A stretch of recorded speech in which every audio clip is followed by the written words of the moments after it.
याद रखना कि संत ब्राह्मणों को देना ही देना है, लेना कुछ नहीं है। लेने के लिए संत ब्राह्मणों के पास में केवल एक ही चीज है और वो है आशीर्वाद, बस। उससे अलावा हमें संत ब्राह्मणों से कुछ नहीं लेना।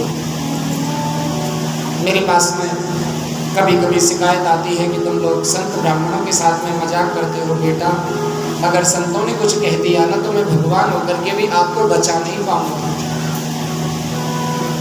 लेकिन बालक हैं, कभी सुना कभी नहीं सुना।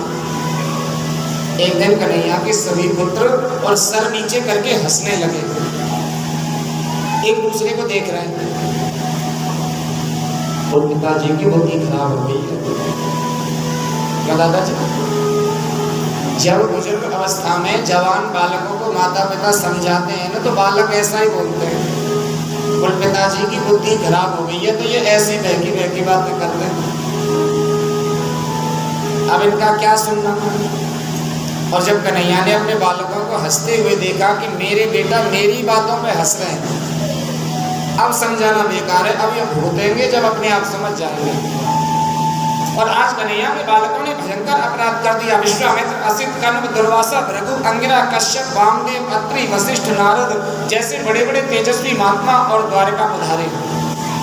और द्वारका में समुद्र के किनारे आकर के जब संतों ने डेरा डाला, कन्हैया के पुत्रों को पता चल गया तो जामवंती का जो बड़ा बेटा है सांब, कन्हैया के सभी पुत्रों ने सांब को सुंदर श्रृंगार कर दिया, स्त्री का श्रृंगार कर दिया और उसके पेट पर बहुत सारा कपड़ा बांध दिया, उसको गर्भवती स्त्री बना दिया और लेकर के लंबा घूंघट कर दिया। संतों के पास में गए और जाकर के प्रणाम किया, बाबा ये हमारी पत्नी है, अब ये किसी बालक को जन्म देने वाली है, आप बताओ आपको त्रिकालदर्शी हो, इसके पुत्र होगा या पुत्री होगी? संतों ने ध्यान लगा करके देखा तो पता चला कि ये कोई स्त्री नहीं है, ये तो कन्हैया के बेटा है, हमारे साथ मजाक करने आया। संतों को रोष आ गया और संतों ने रोष में आकर के कह दिया, अरे दुष्टो, तुम हमारी परीक्षा करने के लिए आए हो। इसके गर्भ से एक ऐसा मूसल पैदा होगा जो तुम्हारे पूरे वंश को खत्म कर देगा। इतना सुना कन्हैया के पुत्र एकदम से घबरा गए। केवल अपने नष्ट होने का श्राप नहीं दिया, पूरे वंश को खत्म होने का श्राप दे दिया। पेट को कपड़ा खोल करके देखा तो जो कपड़ा बांधा था वो लोहे का पिंड बनकर के तैयार हो गया। लेकर के महाराज उग्रसेन जी के पास में गई। महाराज उग्रसेन जी ने उस लोह पिंड को घिस करके समुद्र में फेंकवा दिया। एक छोटा टुकड़ा बचा जिसे मछली निकल गई। बाद में उस मछली को एक पहेलिया ने पकड़ा और उस टुकड़े से एक तीर का निर्माण हुआ और जो पीस करके समुद्र में फेंका गया वो लहरों के साथ में बह करके द्वारका के किनारे ही आ गया और एर का नाम की घास के रूप में उग आया। कन्हैया से विचार भी नहीं किया किसी ने, और कन्हैया चाहते भी यही थे कि कोई मुझसे विचार न करे, क्योंकि अब इनके मरने में ही भलाई है, अब इनके जीने में भलाई नहीं है। देवताओं को पता चला, देवता भगवान के पास में आए, प्रभु आप अपने धाम को पधारे। भगवान ने कहा देखो मैं अपने परिवार को ठिकाने लगा दूं, बस फिर अपने धाम को आऊँगा, क्योंकि भगवान जानते हैं कि ये बड़े दुष्ट हैं। अगर मैं इनको छोड़ के चला गया तो ये बलवान भी बहुत है, किसी दूसरे को तो जीने ही नहीं देंगे, इसलिए इनको ठिकाने लगा दूं फिर आऊँगा। देवताओं को विदा कर दिया।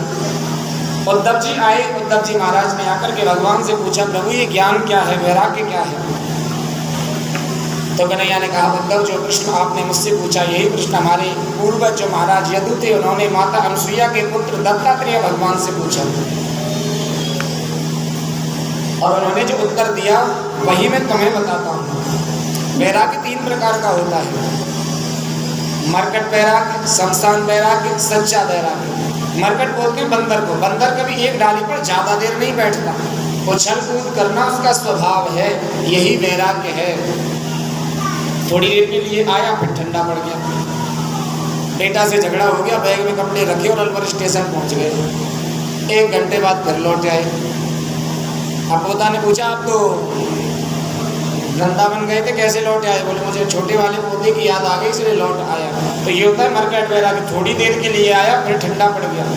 दूसरा होता है शमशान वैराग्य, जब व्यक्ति मरता है और 4 लोग उसे लेकर के जाते, 4 तो उसे कंधा देते हैं और बाकी के 2 राम नाम सत्य बोलते हैं। बाकी के जितने भी होते हैं 4 उसकी बुराई करते हैं और 4 उसकी भलाई करते हैं। मर गया, हमें भी मरना है, ये वो सब पूरी गीता उनके हृदय में घूम जाती है 2-4 बार। और जैसे ही घर आए और स्नान किया सब गीता ज्ञान भूल गया। जैसा चक्कर में पड़े थे वैसा ही